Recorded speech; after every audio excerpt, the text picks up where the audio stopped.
Assalamualaikum warahmatullahi wabarakatuh. Apa kabar teman-teman semua?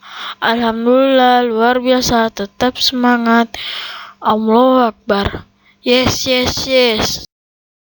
Kali ini kita akan belajar kebudayaan Islam kelas 3 masa dewasa Nabi Muhammad SAW. Kisah ini dibagi menjadi 3 bagian. Yang pertama, pernikahan Nabi Muhammad SAW. Yang kedua, kepribadian Nabi Muhammad SAW. Yang ketiga,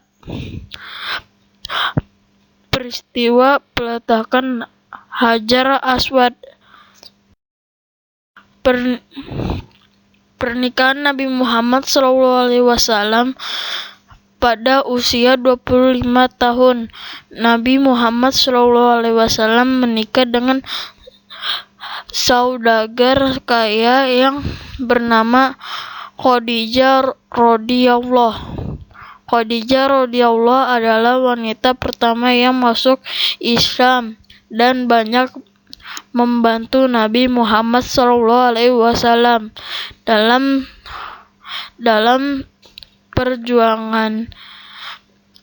perjuangan menyebarkan Islam. Perkawinan Nabi Muhammad SAW dengan Khadijah memiliki 6 anak, 2 cowok yang bernama Qasim dan Abdullah, dan 4 anak cewek yang bernama Zainab, Ruqayyah, Ummu Kalsum, dan Fatimah. Kehidupan Nabi Muhammad SAW semasa perkawinan beliau dengan Khadijah radhiyallahu diliputi oleh ketenangan dan kebahagiaan. Kepribadian Nabi Muhammad SAW. Nabi Muhammad SAW memiliki 4 sifat terpuji yang utama, yaitu sidik, berkata benar, amanah, dapat dipercaya, tabligh, menyampaikan, fatonah, cerdas, dan bijaksana.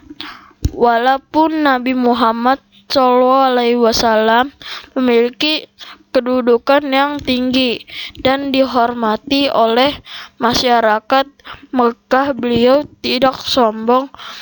Terbukti dalam kehidupan sehari-hari beliau bergaul dengan siapa saja, tidak berbeda-bedakan kaya atau miskin. Agama Islam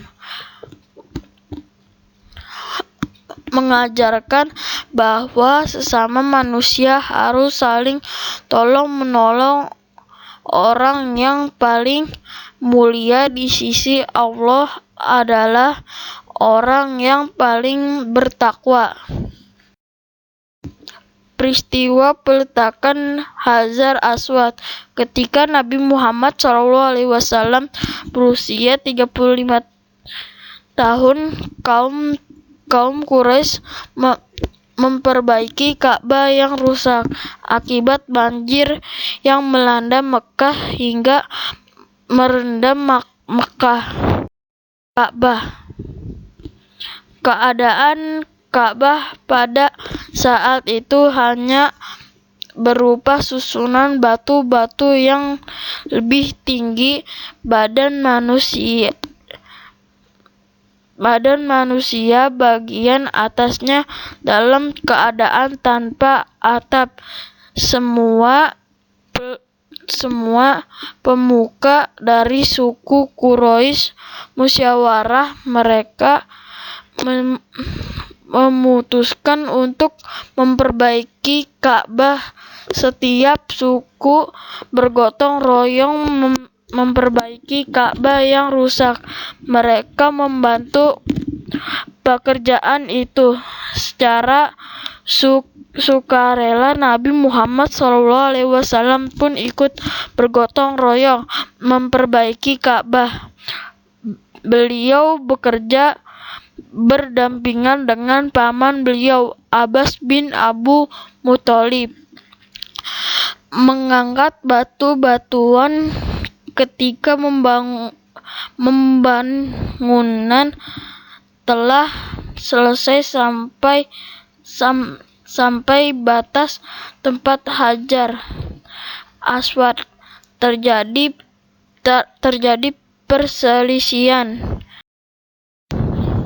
Masing-masing kabilah merasa paling berhak untuk meletakkan Hajar Aswad pada tempatnya semula dan tidak ada yang mau mengalah.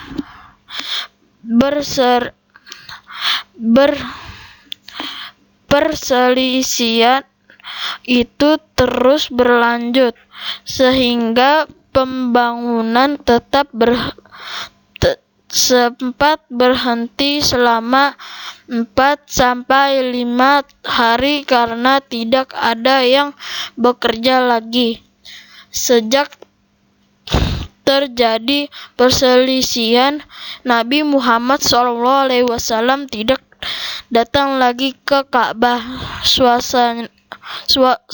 Suasana Ka'bah semakin panas. Begitu panasnya suasana ini hingga hampir saja terjadi perang saudara.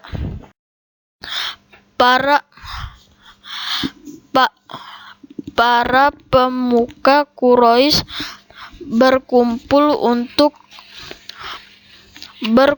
bermusyawarah. Salah satu orang tua bijaksana yang sangat dihormati di antara mereka, yaitu Abu Umayyah bin Nuhirom al-Makhzumi, berkata, "Wahai kaum Quraisy, serahkan masalah yang kalian pertengkarkan itu kepada orang yang pertama muncul dari pintu masjid ini, yakni pintu Bani Saibah. Kita serahkan kepadanya dan hakim yang akan memutuskan perkataan tersebut." Pada pagi hari yang telah ditentukan itu adalah Nabi Muhammad SAW dengan gembira mereka berseru, "Ini dia Al-Amin, kami rela menerima keputusannya." Al-Amin adalah julukan yang diberikan kaum Quraisy kepada Nabi Muhammad SAW yang artinya orang jujur dan terpercaya. Setelah Nabi Muhammad mengerti masalahnya, beliau pun membentangkan sorbannya. Hajar Aswad diletakkan di tengah-tengahnya.